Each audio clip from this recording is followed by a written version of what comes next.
প্রিয় দর্শক, আমি সমতুল নস্কর আর আপনারা দেখছেন নবরূপের সংবাদ। একটি বিশেষ সংবাদ। গতকাল সুন্দরবনের জঙ্গলে স্বামীর সামনে স্ত্রীকে তুলে নিয়ে গেল সুন্দরবনের বাঘ।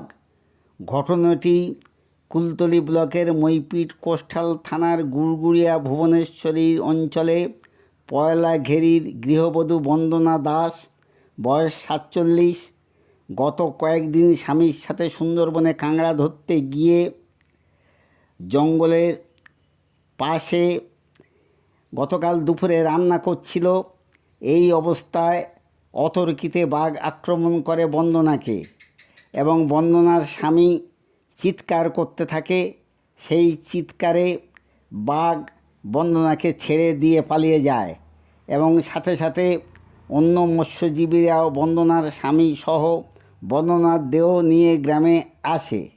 অত্যাধিক রক্তক্ষরণের কারণে সাথে সাথে বন্দনার মৃত্যু হয় ও পুলিশের সাহায্যে স্বামী ব্লক হাসপাতালে নিয়ে যায় এবং সেখানে থেকে ডাক্তার মৃত সার্টিফিকেট দেওয়ার পরে মর্গে পাঠায় কুলতলি থানার পুলিশ।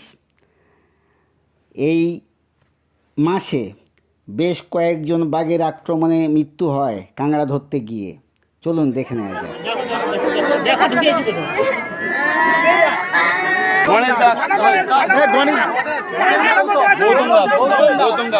দাদা কি নাম আপনার?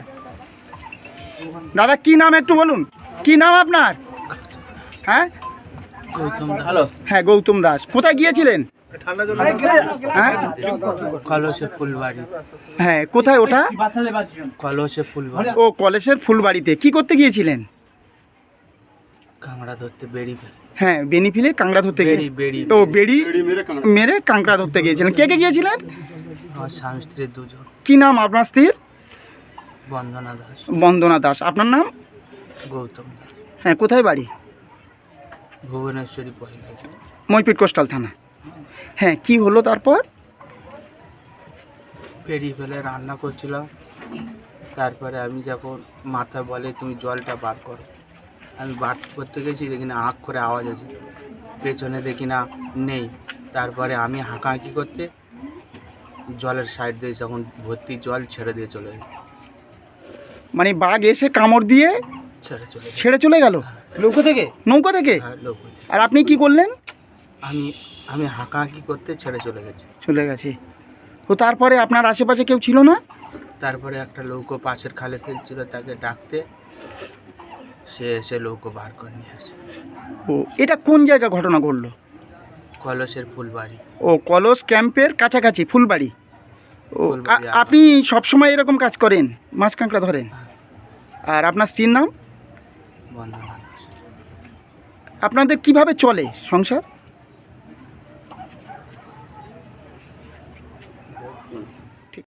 কি নাম আপনার? গণেশ দাস। হ্যাঁ, কি ঘটনা ঘটলো? ওই ছেলে বৌমা গেছিলো কাঁকড়া ধরতে কলেজ ক্যাম্পে। ওখানে নৌকো থেকে অ্যাক্সিডেন্ট হয়েছে। ছেলে হাঁকাহাঁকি করতে পাশের নৌকো এসে ছাড়িয়ে দিয়েছে। কিসে অ্যাক্সিডেন্ট হলো? কাঁকড়া ধরতে গিয়েছিল। কিভাবে অ্যাক্সিডেন্ট হলো? নৌকো থেকে অ্যাক্সিডেন্ট হয়েছে। নৌকোয় রান্না করতে গেছে। হ্যাঁ, রান্না করছিল। তারপর কি হলো? তারপরে ছুটে এসে ওকে চাপা দেয়। কে ছুটে এলো? বাঘ।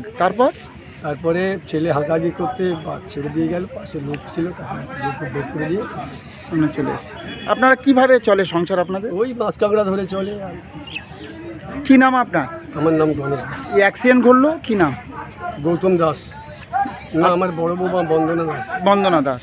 ওরা কি মাছ কাঁকড়া ধরে? ওই মাছ কাঁকড়া ধরে, আমার সঙ্গেই ধরে। তবে আমি এই অসুবিধার কারণে যাইনি ওর সঙ্গে। ও স্বামী স্ত্রী দুজন গেছিলো। এই অ্যাক্সিডেন্ট হলো। পয়লাঘেরি গ্রামের এই নদী বেষ্টিত এলাকা, এখানকার মানুষজন এই মাছ কাঁকড়া ধরেই জীবিকা নির্বাহ করে। এই গৌতম দাস, পিতা গণেশ দাস, এর স্ত্রীকে নিয়ে কাঁকড়া ধরতে বেরিয়ে গিয়েছিল। আজকে কাঁকড়া ধরতে বেরিয়ে গিয়েছিল লবপুর কলসে। সেখানে গিয়ে দুজনে কাঁকড়া ধরতে বেড়ি ফেলে এবং বেড়ি ফেলার পরে ওরা রান্না করছিল, স্ত্রী রান্না করছিল নৌকাতে বসে। এমন সময় একটি বাঘ এসে লাফ দিয়ে তার ঘাড়ে পড়ে এবং কামড় দেয়। সঙ্গে সঙ্গে চিৎকার করে ওঠে তার স্বামী গৌতম দাস। চিৎকার করে ওঠার পরে বাঘ ছেড়ে দিয়ে পালিয়ে যায়। এখন পরে গিয়ে দেখে যে তার স্ত্রীকে ঘাড়ে কামড় দিয়ে মেরে ফেলেছে।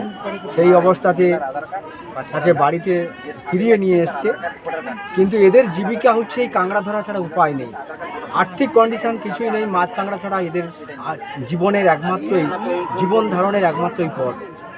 আপাতত সরকার বাহাদুরের কাছে আমি বলবো যাতে এই গরিব মানুষগুলো, এই অসহায় পরিবার, এর দুটি সন্তান, বাচ্চা সন্তান, এই অসহায় পরিবারের পাশে সরকার যাতে দাঁড়ায় তার জন্য সরকারের কাছে আবেদন করব।